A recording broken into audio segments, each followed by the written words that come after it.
pick one thing. Yeah. Yeah. What was that? What was I work the numbers. I work the numbers. I love that. I tell people I didn't get excited about it yes, and I didn't get excited about it no. Right. It just, you said yes, great. You said no, great. You said yes, great. You said no, great. I just thought about what I was doing. And I was doing it. I was doing the numbers. Okay. I was doing the numbers.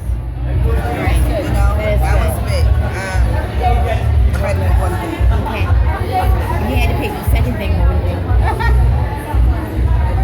You know, I am very good at goal setting. And crushing. I can see that.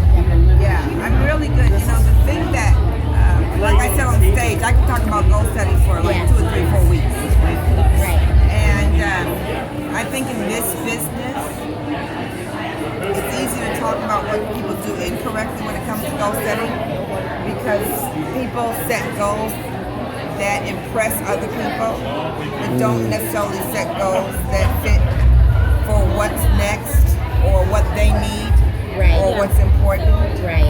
But they feel good when they start telling people, I'm going to do this, this, and this, and they get all caught up in it, and they become very loud about it, and they're not willing to apply themselves for that effort. They don't even think about it. They just think about what sounds good and what feels good, Right. not necessarily what does good. Right.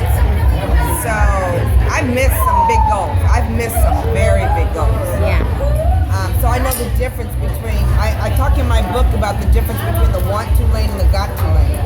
Yeah. So the want to lane, a lot of people stay in the want to lane as opposed to the got to lane.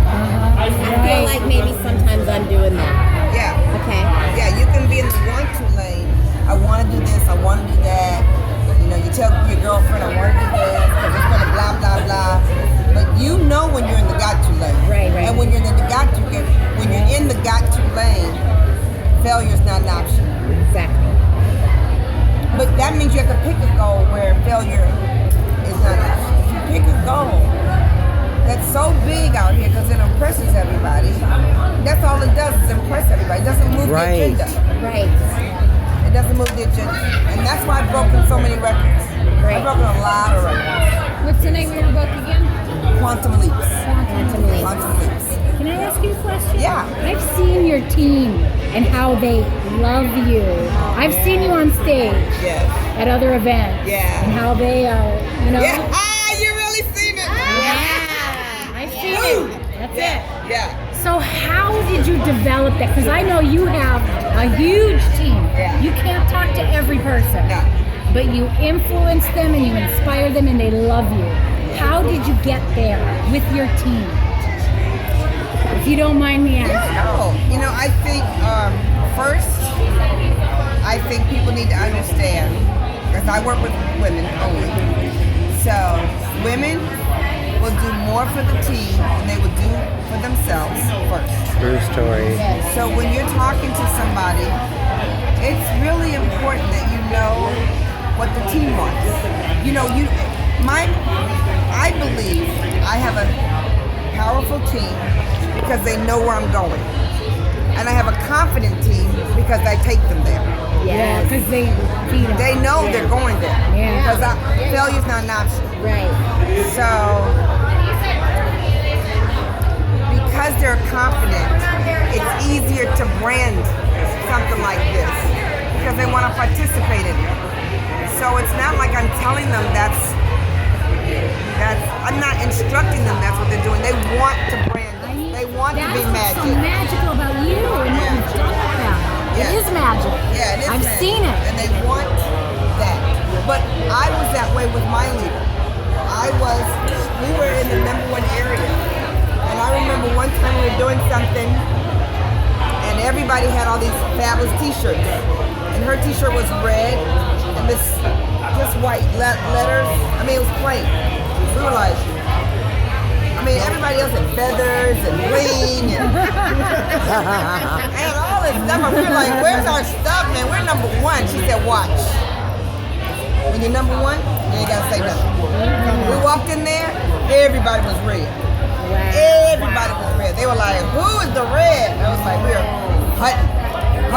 That's all it was. I've seen it. Yeah, it was heavy. I've been following you for a long time. I really have. You're a huge inspiration to people that you don't know are out there. Do you know that? Do you know that? I want it to be that way. You know, I want to be a transparent role model. Right. And did you set out to be that? No, I did not set out to be that. When I was in Mary Kay about 8 years. I think I found out it was 8 years before I told my domestic violence. Right. Before I really told it. Yeah. And my director didn't know it. She kept asking me to dinner. Why don't y'all go to dinner with us, right? Let's go to dinner. I'm like, yeah, no. Yeah, sure. Yeah, but not today. Yeah. Right. And then when I told the story, it was a big event. And all the women, no one looked to the left, no one looked to the right. They just looked at me, and their eyes just filled with water. So I knew there was a lot of them out there. And I knew then it was important to tell the story. Right. And I knew then it was important to be transparent. Yes. And I knew then it would make a big impact. I knew then that's why I went through it. So they told you. They told you what your without purpose words. was. And the same with dyslexia. So many women come up to me. So many women come up because they hide their dyslexia. And it's when you hide something, it's a very heavy piece of luggage to carry. And so they're hiding it, and then they don't know what their kids. They're very afraid for their children because their children have it. But I'm very loud about it. Every time I send out an email to my team with the conference call number, they know not to take that number.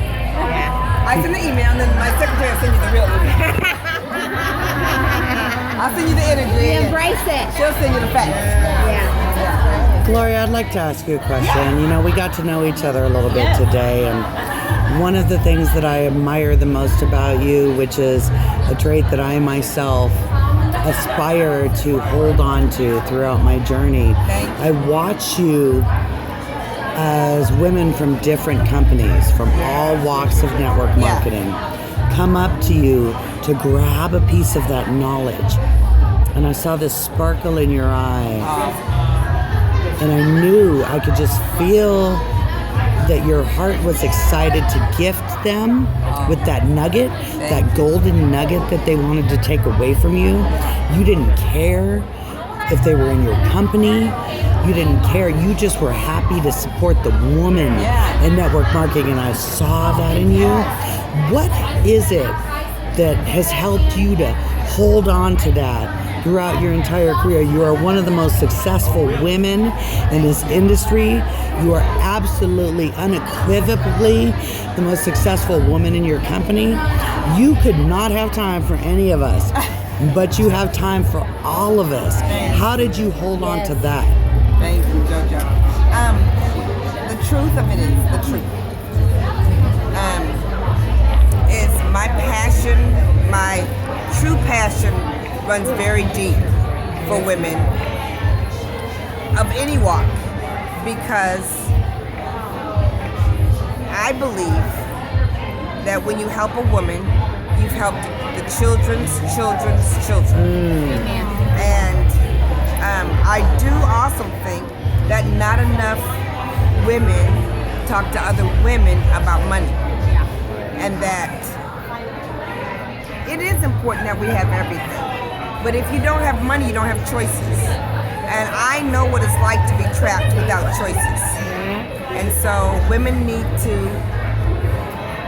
have women talk to them about making money. And not settling. And not convincing themselves it's okay not to perform. And I honestly believe that if you don't do your best, when your child has done their best and they've come through high school and they've done all the extracurricular activities, then they look at you and you tell them they have to go to a state school. And not that the state school is not great. The Maryland State School is great, but that may not be their choice. And because you didn't make different choices, they can't make different choices. So it doesn't matter what your industry is. It doesn't matter, and it doesn't matter because we need everybody. can't be a nurse. I am the most finicky person when it comes to that stuff. My mother was a nurse. My son fell down the steps when he was 2 years old. All I did was like, housekeeper picked him up because I can't deal in blood. I mean, I would if she wasn't standing there, but I just so happen to have it. But we need women in all capacities, so it doesn't matter what company. I love that. Exactly. And on all women, behalf of all women in the industry, I want to thank you for carrying that heart with you, Thank you. where you're willing to touch the hearts of all of us. Thank you. And you don't see a division between us based on company. Yo. And I encourage all women in the industry to hold on to that. Yeah. And we could end a lot of the gossip and the tearing each other down. Yeah, because and it's not about a comparison. When you compare, you're judging, and it's up to God to judge. And everybody does what they want to do for different reasons. Right. I'm not with the company I'm at because your company is better or worse than my company. Right. I'm at the company I'm at because my company fits right for me. Right. Like my shoes fit my feet. Right. Yeah. I love you, Gloria. I love you too. And you know what I fell in love with your heart the minute I met you, Thank you, sister. when we support other people in other networks, we open the doors. Amber Boyd taught me this. We open the doors for other people to realize the support of other women supporting other companies, that network marketing is an opportunity for all of us. Yes. When we're supporting everybody Right. in a different company. Right, which means we have to buy each other's products. Exactly. Yes. Exactly. Oh, and I believe I that. only support my network Yeah, partners. yeah. You know, I'll tell you, ahead, I you have go certain products I love, Yes. and I will bless a random rep in that company every time I reorder Yeah. with a retail order. And Yes. every time I get an email from them telling me, their whole pitch, and I tell them, thank you very much. I'm a leader in my own company. Yes. I just want to bless a random rep, and I just want to tell your products rock. Whatever you do, don't let anybody who preys on your fears and doubts in a moment of insecurity Yes. sway you. You stay with it. Yeah. And never try to talk them into joining my deal, Yeah. because there are 100 million people in network marketing, but there are 7 billion people on this planet, baby. Right, that's right. That's right. It's big. It's big. And I'm Yeah. going to say this right now because I already told you how many times now you changed my life this weekend. Absolutely changed my life. And I'm going to say this out loud on video right now. One day, you're going to introduce me on a stage as an amazing leader, because I'm going to take everything that you taught me and apply it to my team. And I promise you, you're going to announce my name one day. Wow. Well, you heard it here. You heard it here. I got to get on this. You heard that here. It has been spoken into existence. And one gift that God gave us in this life is thought and speech. And when we speak it into existence, am I right, ladies? When we claim it. I hope When you we know. claim it. Thank you so We love much. you. Thank you, Gloria.